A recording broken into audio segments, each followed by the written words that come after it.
Hello, everybody. I am Donna at DMF Nursing Registry, and it's been a while since I've been with you guys, but I have been missing you all, and mainly being that my schedule has changed. I started traveling again to work, which was at the beginning of the year, and here I am. I got a little break, and I know it's almost the end of March, but I'm so happy that I'm here right now. Okay, so this is about the topic that I've been talking or I've been addressing for the last year or so. We've been talking about the discrimination of African American nurses, which is, from my knowledge, that's who, based on my rapport with nurses all over, and it's the Black nurses like myself that have been placed on these DNR lists. And in my opinion, that's called discrimination. So we've been blacklisted, we've been put in books all over the country in major hospitals, that when we turn up to work and work probably the first day as a travel nurse. I'm not talking about nurses who have been staff. I've been staff nurse initially when I first became a registered nurse, and this is how I, end up learning my skills. Nurses generally have to pass an exam after 2 to 4 years of school. Um, and this is a state exam. And generally, after you pass that, you are hired in a hospital. Some people will go into other areas or businesses like a school or a nursing home. Well, for me, I started in a hospital. And so basically that's where it is when one becomes a nurse. That's where you start. So after 20 years or so, I am still finding myself being placed on these lists. And it's not that I'm a bad nurse or anything, it's not that I've made a mistake, but it just from what I have spoken to other people and have told, is that they're doing this to certain nurses, and it's usually the nurses of color. As you can tell, I am African American. I was not born in America, but I migrated here with my parents when I was in my teens. I'm not no longer in my teens. So um, I grew up not knowing what racism was until I came to America, believe it or not. And still mentally in my mind, I do not accept racism.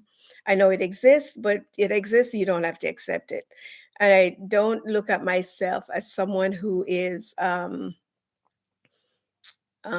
someone who accepts or walk away and not do anything. I'm someone that's going to address it, because I just believe in equality. I believe that no one is above others. The only person who is above any one of us is God Himself, or the Creator, and I do believe in a God. So, and I am speaking to you boldly, because in truth and in fact, I think racism is stupid. Racism is nothing. Racism doesn't say a lot about anyone. If you are known as someone who is racist, I just look at you as demonic. It's not of God, and God made every one of us in His likeness, and we don't make ourselves, okay? And so it is really a silly thing to be racist.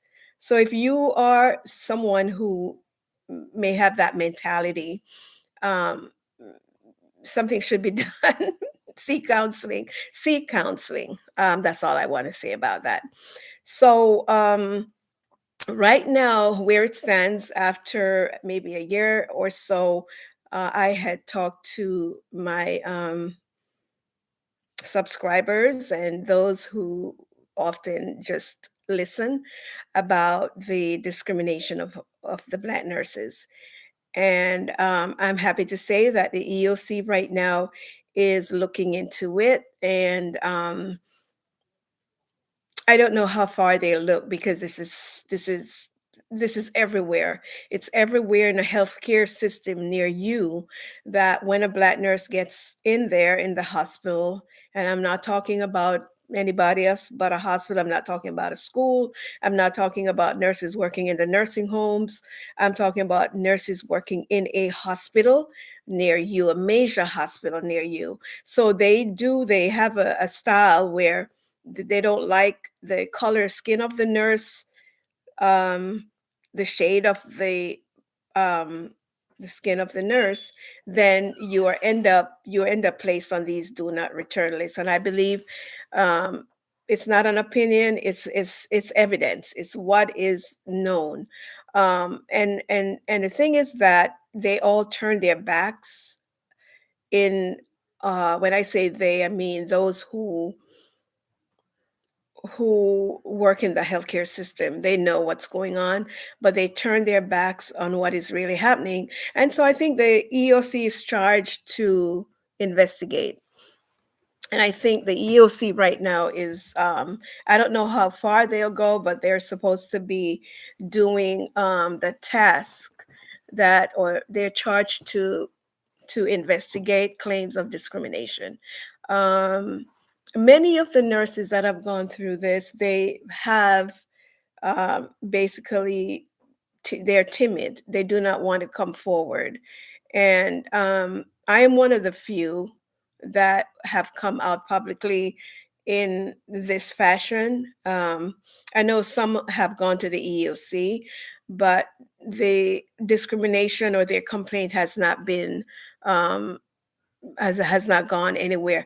Another issue is that we have not been able to um, get counsel. Many of the nurses, excuse me, have given the right to sue, but then they cannot get a lawyer, and that's one of the issues that we have had.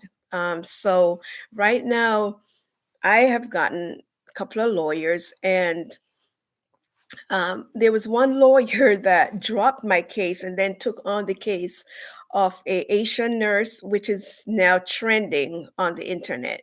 And I looked at that and thought, it was a similar case, but he dropped my case, okay? And he took up a case of someone else who is also a minority, and why he did that, I have no idea. And um and so right now I'm left with another lawyer that is willing to take the case up, and here we are. So we're just waiting right now on the EEOC to decide where we go from here. I cannot name the hospitals, I cannot name or give details, and it's just out of wisdom. But rest assured, another thing is that we're thinking about, and I brought in some nurses on to the show before, and you have listened to them. If you haven't, the videos are still up. You can go back and listen to a couple of them if you choose to. But we've decided we're going to be putting out a book, and we're going to try to, excuse me, bring the information forward about the book in a couple of weeks at least. And we're hoping that we will be able to take orders then. We do have a lawyer, and the lawyer, the cost um, it's going to cost us, and so we are going to have to find a way to fund our legal um, our cases. So we're hoping that in bringing these books, or in introducing our books, that we will be able to, and I'm just giving you a thumbs up right now, that we'll be able to get orders, and be able to um, raise the funds that's needed. At least for now, we need at least $15,000. And so if you are subscribers, We'd love for you to order our book. I'm not going to be able to give you much more details on that, like prices or when the books will be ready. But soon we're going to bring that up, the book, and we will take orders. So I want to share something that happened just not long ago. I was on an assignment, and this assignment was a strike in New York. I cannot say which hospital this was because I tend just want to be very discreet about the certain details. And I was there for about 3 weeks. Many of you know I've talked quite a bit about the type of nursing. I'm an ICU nurse. I also do ER. I am a well-rounded nurse. I've been a nurse for over 20 years. And, 20 years is quite a bit of time to learn a lot. And so I have been able to work um, many different units, um, but my specialty is critical care. I work the MICU. I take care of all types of patient in the critical care area. So patients who, you may have a patient would come in with low blood pressure, and I'm the nurse that's going to help that patient to stabilize by getting the blood pressure elevated, and that patient will survive and be able to go back to the regular floor and then be discharged home. I also work in the ER, and most of you, if you've been taken ill sometimes of the day, maybe after your doctor's office or even before your scheduled appointments come up, you end up in an emergency room because it's an emergency situation. And so, yeah, so I also work in that area, and I've been working that area for over 10 years, and ICU for about 19, 20 years. So I'm a very well-rounded nurse, and it's just what it is. Okay, I'm very confident in my work. I was trained at a school related to Beth Israel School of Nursing in New York. I also was a pre-med student at Brooklyn College. My goal was to be a doctor, and hopefully, I still have the drive. One day that will happen, but because of my life's journey, started a family, I decided to settle and do nursing. So, the healthcare was just it for me. From high school, I was someone who excelled in the health science, and that was right through my earlier years. So I knew. Also, my mom was a nurse, so I wanted that was definitely going to be my life's calling, something in healthcare, because that's all I knew. So I was on a job in January, and I was there for about 3 weeks. I started to say earlier, and what happened is this particular day, which was like the day before I was let go, and I think assumed that I was placed on this list. And why was I let go? So it's nothing new for many of us Black nurses that, you know, when we go on a job, we'll never know if we're going to end up finishing our assignment. I, as a travel nurse or even as a staff nurse, if you get a job, will you make it to your orientation until the orientation is completed? And so that's the life of the Black nurses. But I do not play around with these folks. Okay, so I'm always ready, for such a time. And so I was on this job in January, in late January, and I had been there for 3 weeks already. And there was a nurse, she came on that morning. I've never met her before. It was a strike. She was going to be the charge nurse, and somehow, looking back, she was there for me. She was there for me. She might have heard about me. I don't know who may have talked to her about me, but I'm someone that I can make an impact when I'm in my job because I'm very conscientious. And so I'm serious with my work. And so she came on the floor that morning. And one of the things I noticed that she did after she assigned everyone, she gave me a patient. And remember, it's a strike. So I've never worked in this setting, but for the time I've been there, 3 weeks.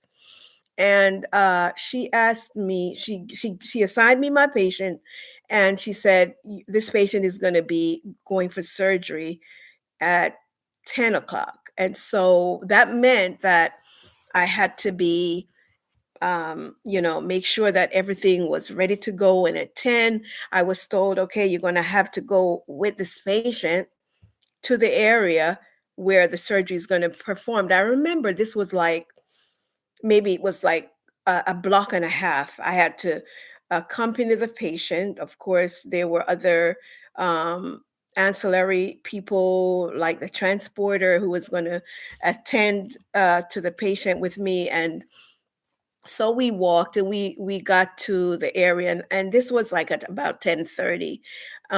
Was We were ready to go, and I I got the patient to where um, she was going to go, um, which was to the surgical area.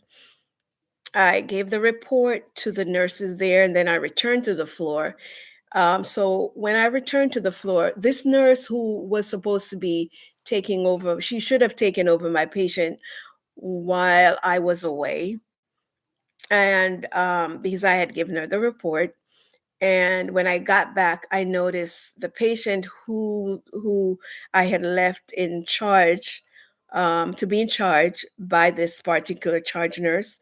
Um, she was in bed, and I had left an IV that was connected to the arm, and that IV was on the floor. It was disconnected and it was on the floor. Well, the IV was blood, and it was completed. And I assumed she had gone in there and she just took that thing off and she just tossed it anywhere. And it was on the floor. It was not going to be used again. But imagine, I was thinking, I don't treat my patients that way. Um, and anyone walked in that room would probably thought something ill about that appearance of the tip of the IV tubing on the floor. Later that day, I was ready to. Actually, there was another patient who was to have a procedure, and I was about to take the patient to off the unit to the area for the procedure, was going to be going to radiology. And this nurse, the same nurse that I talked about, the charge nurse, came in and told me, you cannot go. And I asked her why. And she was like, well, there would be nobody here to watch your other patient. And I said, well, the doctor wants his patient to go to have the procedure. So if you're saying I cannot go, then I'm going to have to let the doctor know. And so I did that. I let the doctor know. And I wasn't able to go with the patient because she refused to watch or take control of my other patients so that I could go. Automatically, usually, um, if any patient has to go for a procedure, you do not prevent that patient, or you do not prevent that procedure um, to not occur. So you want to make sure that all patients get to go for their tests or whatever it is that is needed, because the doctor usually requires that all tests or procedures are done accordingly as scheduled. Well, um, it so happened that the doctor wrote up the unit because the patient never gone or did not get to go to the procedure. And I was the one who was implicated. And so I was terminated for that. And so I think this is the sort of thing that we go through within these hospitals, that they would try to prevent us from carrying out certain actions as requested by the doctors. And then you end up getting loose. You end up getting cut. And not only cut, they put you on a do not return list. So um, this is, as far as I know, this is what I call discrimination. Because had I been another, maybe race, another kind of nurse, she would have relieved me. And so this is the kind of things that we're experiencing in this nursing profession. Now I use that example because it was recent, but most of the experience that a lot of the nurses who have been placed on the DNR lists are due to situations like this. Um, my hope is that we will try to get rid of these kinds of things in nursing. I don't think that we should keep this from the public, because um, there's such a shortage in nursing that it can impact the care of your loved ones. We saw during COVID where, or during the pandemic, especially when the pandemic started in 2019-20, um, one of the issues that they were having is they did not have enough nurses. There were nurses, but many of those nurses have been placed on what they call the do not return list, and they were not readily available for or to work. It took some time back then for me to get back out to work. And so you can see how, when you have any emergency situations, that uh, if there aren't enough nurses, you'll lose your loved ones. And who wants that to happen?